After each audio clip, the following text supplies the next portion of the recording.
Bonjour, merci pour votre présentation. Merci pour votre participation aux travaux aujourd'hui. Je dois dire que j'ai été surpris par votre demande d'exclure tout simplement tous les établissements d'enseignement supérieur des seuils d'immigration temporaire. À ce moment-ci, en 2025, avec tout ce qui s'est vu, ce qui s'est dit, ce qui s'est écrit dans les dernières années, de dire, écoutez, laissez les universités, les cégeps, décider de la politique migratoire. Il n'y a pas de limite. Si on peut en faire venir 120 000, c'est 120 000. Si on peut en faire venir 200 000, c'est 200 000. Si on peut en venir 250 000, c'est 250 000. Tout ce que les universités peuvent attirer ou retenir, c'est bon. Donc, est-ce que j'ai bien compris? Vous voulez qu'il n'y ait aucune limite? Le gouvernement ne se mêle pas des admissions internationales. Ce sont les universités qui décident. C'est bien ça? Nous ne disons pas que le gouvernement, Monsieur le ministre, ne se mêle pas ou que les universités décident seules. Il y a des seuils naturels, il y a des seuils naturels donc, que nous avons, toutes les universités, que ce soit en termes de capacité d'accueil, en termes de capacité de formation. Et il n'y a pas une université qui est équipée, par exemple, pour 10 000 étudiants, qui va accueillir 100 000. Donc, il y a des capacités que nous savons, que nous gérons depuis toujours. Et d'ailleurs, même cette idée de considérer l'étudiant comme immigrant, faudrait vraiment penser qu'est-ce que ça veut dire, ça? Un étudiant qui vient ici pour étudier, puis qu'on le considère comme immigrant et qu'on le mette au même titre que n'importe quel autre travailleur. Bien, immigrant, en fait, on dit des fois immigrant temporaire, des fois on dit RNP, résident non permanent. Ce sont des gens qui arrivent de l'extérieur, qui séjournent ici.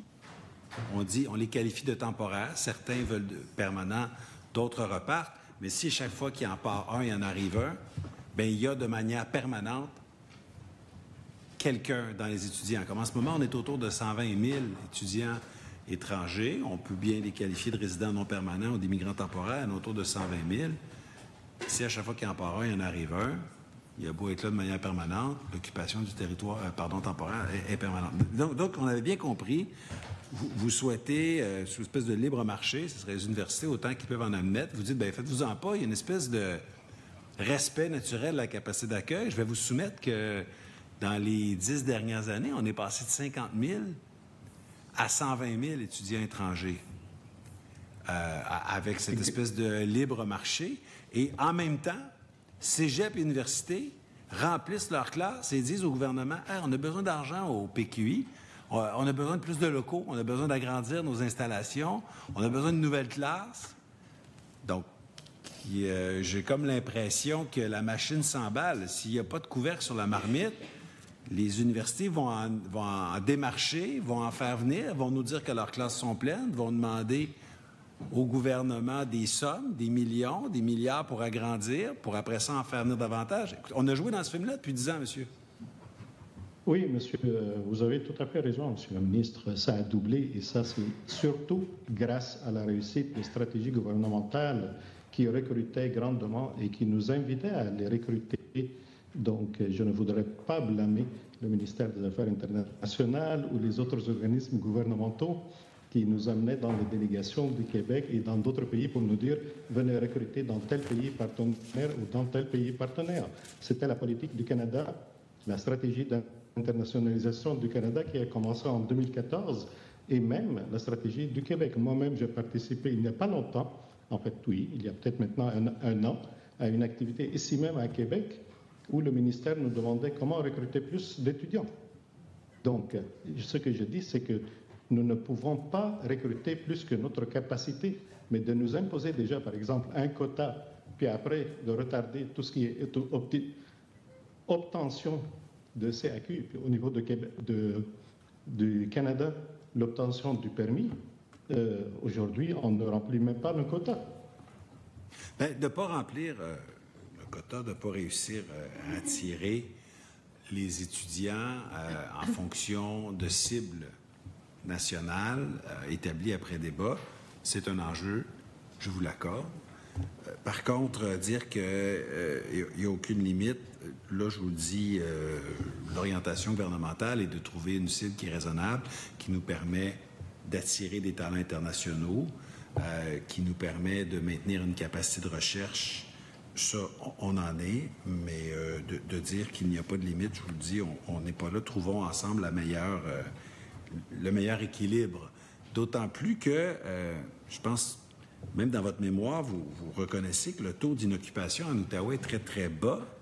Gatineau, taux d'inoccupation des logements, 0,5 pour les logements abordables, donc inférieurs à 1 200 par mois. C'est quand même drôle de dire qu'inférieur à 1 200 par mois, c'est abordable. Hein? Il n'y a pas si longtemps, on aurait trouvé que c'était très élevé. Le seuil serait 3 on est à 0,5 puis vous nous dites qu'il faudrait peut-être en recevoir davantage, mais vous ne pensez pas qu'il y a un enjeu avec des gens qui sont ici sur le territoire québécois et qui ont de la misère à se loger à prix abordable? Ça dépend qu'est-ce qu'on définit par abordable. Et ça dépend aussi du besoin en termes... Vous savez, il a été prouvé dans certaines études que la pression sur le logement n'est pas nécessairement due aux étudiants internationaux, surtout quand on parle de logements justement à un prix plus élevé. Les étudiants internationaux cherchent souvent à se loger en résidence universitaire ou à partager des appartements. Et ce n'est pas moi qui le dis, ça a été prouvé, c'est des jeunes qui n'ont pas besoin nécessairement de soins de santé comme un vieux comme moi. Oui, vous amenez sur la santé, c'est un autre dossier. Loin de moi dire que la pénurie de logements en Outaouais ou ailleurs reposerait seulement sur des immigrants temporaires ou permanents ou des étudiants étrangers. Là. Attention, là. Il y a des Québécois aussi qui utilisent les logements, là. On va être d'accord. Là. C'est simplement que lorsqu'on est en situation de pénurie, il faut se demander est-ce qu'on veut faire venir des dizaines de milliers de personnes de plus. C'est très différent que de dire la pénurie est causée par des étudiants internationaux. J'irai pas là, il faut faire attention. Là. Mais quand même, quand on est en situation de pénurie, de dire, comme on dit en anglais, le ciel est la limite, hein? Je fais exprès pour le dire en français, je vous dirais que je pense qu'il faut faire attention. Il y a eu aussi des personnes qui ont usé de subterfuge dans les dernières années, qui sont arrivées sur le territoire se faisant passer pour des étudiants étrangers, internationaux, avec, au fond, non pas le dessein d'étudier, mais le dessein de demander l'asile. Et il y en a eu à l'UQO comme ailleurs, pas seulement chez vous, mais quand même, vous avez eu votre part. Qu'est-ce qu'on peut faire pour se prémunir contre ça? Qu'est-ce que vous faites pour vous prémunir contre ça? Oui. Ben, c'est un point, Monsieur le ministre, qui est très important. Permettez-moi de commencer par une petite anecdote qui est réelle quand même. Il y a 30 ans, je suis arrivé au Québec et j'étais stagiaire postdoc à l'UQAM. Et je me souviens qu'une secrétaire se plaignait du fait que certains étudiants annulaient leurs cours avant la période d'abandon et ils disparaissaient dans la nature. Ce que je veux dire, c'est que ce phénomène, malheureusement, il date de plusieurs décennies.